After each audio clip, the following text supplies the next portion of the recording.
mengajukan beberapa pertanyaan nih buat Bapak Silakan. Anhar.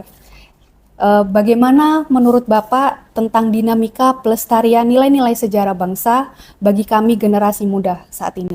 Sebenarnya yang harus dipikirkan itu bagaimana mengajarkan sejarah secara baik.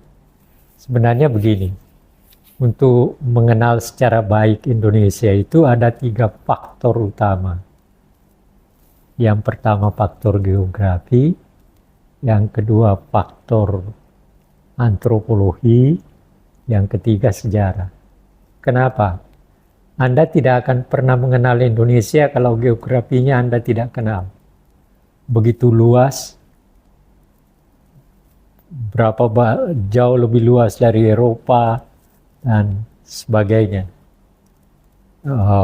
Terdiri dari sekian banyak pulau-pulau yang kalau kita tidak mengenal, bagaimana kita mau mengenal bahwa kita tinggal di Indonesia kalau kita tidak tahu bahwa Jawa seperti ini, Sumatera seperti ini, Indonesia Timur seperti ini, dan kita kan dihubungkan oleh laut. Jadi laut itu jangan dilihat sebagai pemisah, tapi justru dia adalah penghubung antara pulau yang satu dengan pulau yang lain. Itu satu. Yang kedua, kalau Anda tidak tahu antropologinya Indonesia, suku bangsanya berapa? Saya pernah menerbitkan sebuah ensiklopedi suku bangsa. Di situ tercatat paling tidak ada 900 suku bangsa, sub-suku bangsa yang tercatat. Dan ya tentu saja sejarah. Anda tidak akan pernah mengenal bagaimana Indonesia terbentuk tanpa latar belakang sejarah. Indonesia itu dulu nggak ada. Baru kemudian dalam awal abad ke-20, Nusantara, manusia-manusia yang hidup di dalam Nusantara, dengan perubahan situasi yang terjadi pada awal ke-20, ada orang-orang cerdas yang tercerahkan, yang mau merubah nasib, baru kemudian mereka berorganisasi, mereka belajar, mereka akhirnya tersadar bahwa kita harus melakukan perlawanan tidak dengan senjata, tetapi dengan ide, dengan konsep. Dan itu yang dilakukan oleh para pendiri Republik ini pada pergerakan nasional. Jadi Soekarno mendirikan organisasi, Hatta mendirikan organisasi, mereka mengonsepkan masa depan Indonesia bagaimana dan seterusnya. Itu hanya dikenal dengan, kemungkinan itu bisa dikenal dengan sejarah. Kalau nggak kenal sejarah seperti itu, nah yang menjadi soal sekarang, sejarah itu dan yang lain tadi seakan-akan diabaikan. Saya justru khawatir kalau nanti generasi yang akan datang akan menjadi buta sejarah, buta antropologi, buta geografi. Iya, bagaimana Anda mau mengenal diri Anda kalau seperti itu? Gitu. Baik, berarti teman-teman semua yang telah disampaikan oleh Pak Anhar terkait bagaimana cara melestarikan nilai-nilai sejarah bangsa ya Bapak, kita melihat dari banyaknya pulau, geografi, dan dari sejarah yang kita ketahui bersama, Bapak founding founders kita sudah memberikan banyak sekali konsep-konsep sejarah untuk kami para generasi muda ya Bapak. Baiklah Bapak, untuk selanjutnya, di era teknologi dan informasi yang cukup mudah kita terima, yang sangat banyak sekali yang kita terima, bahkan banyak sekali di luar sana berita-berita hoax ya Bapak, yang kita tidak tahu bahwa sejarahnya betul atau tidak. Menurut Bapak, bagaimana kita bisa menjaga keaslian berita-berita tersebut Bapak? Iya, itu tadi belajar sejarah. Jadi sejarah harus diajarkan secara benar di sekolah.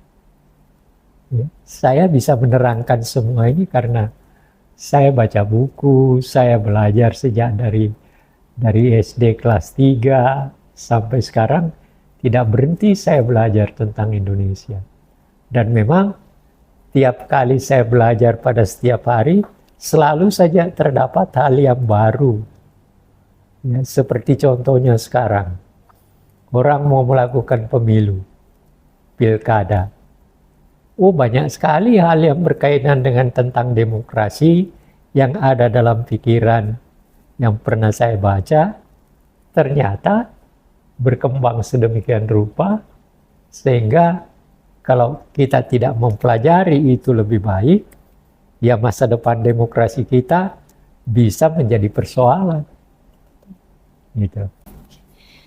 Baik, selanjutnya apa strategi Bapak agar kami generasi muda dapat terus melestarikan nilai-nilai sejarah bangsa? Belajar dengan sebaik-baiknya, terutama mencoba membaca kembali Pancasila. Karena inti daripada keindonesiaan kita sebenarnya itu ada pada Pancasila. Nah, yang menjadi soal juga sekarang di sekolah itu Pancasila cuma menjadi PKN. Beda dengan keadaan saya dulu. Saya dulu ya mata pelajaran tersendiri, yang namanya Pancasila itu tersendiri, yang namanya sejarah itu tersendiri, antropologi tersendiri, tidak ada PKN. Ada kewarganegaraan tapi berdiri sendiri juga. Nah, ini kan bedanya di situ. Ya. Jadi strategi yang harus dilakukan adalah sistem pendidikan kita yang berkaitan dengan faktor-faktor dasar daripada bertegaknya sebuah negara harus diajarkan secara baik dan dimasukkan dalam kurikulum secara jelas. Itu yang harus strategi itu yang harus dilakukan. Jadi akhirnya larinya kepada pertanyaan bagaimana strategi pendidikan kita untuk membangun pemahaman tentang keindonesiaan kita oleh generasi muda. Berarti dalam melestarikan nilai-nilai sejarah bagi kita generasi muda, memang yang pertama dasarnya dari sekolah ya Bapak, Ya, dari kurikulum, dari pendidikan kita yang mungkin di zaman saya pendidikan kewarganegaraan masih ada Bapak, jadi kami masih bisa mempelajari tentang sejarah-sejarah nilai kebangsaan. Ya. Terakhir Bapak, apa pesan Bapak untuk kami para generasi muda saat ini? Sederhana, jangan berhenti belajar. Karena kenapa? Ilmu itu tidak pernah berhenti. Teknologi tidak pernah berhenti. Jadi kalau kita ketinggalan untuk belajar, maka kita akan tertinggal terus. Oleh karena itu,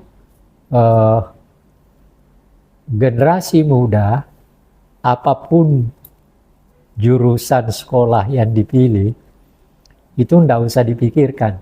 Tapi yang terpenting, bagaimana mempelajari apa yang Anda pilih dengan baik. Itu yang harus dipikirkan generasi muda. Jadi jangan ya pokoknya saya sekolah. Ya begitu Anda masuk ke salah satu jurusan, maka belajarlah dengan sungguh-sungguh melihat, mempelajari apa pilihan Anda itu.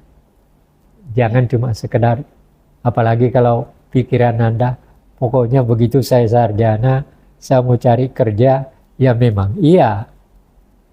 Tetapi bagaimana Anda menggunakan ilmu Anda tidak hanya untuk diri Anda, tetapi juga untuk orang lain, masyarakat. Itu yang penting. Jangan egois. Jangan egois. Jadi ilmu yang saya peroleh bukan hanya untuk diri saya, tetapi juga untuk orang lain. Itu adalah pesan yang sangat luar biasa dari Bapak narasumber kita, yaitu Bapak Dr. Anhar Gonggong MA.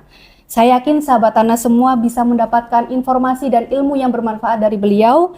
Dan kami ucapkan terima kasih Bapak telah berkenan podcast bersama kami semua. Terima kasih telah hadir dan memberikan pencerahan serta ilmu yang sangat luar biasa kepada kita semua. Terima kasih. Terima kasih semuanya, selamat siang dan salam kebangsaan.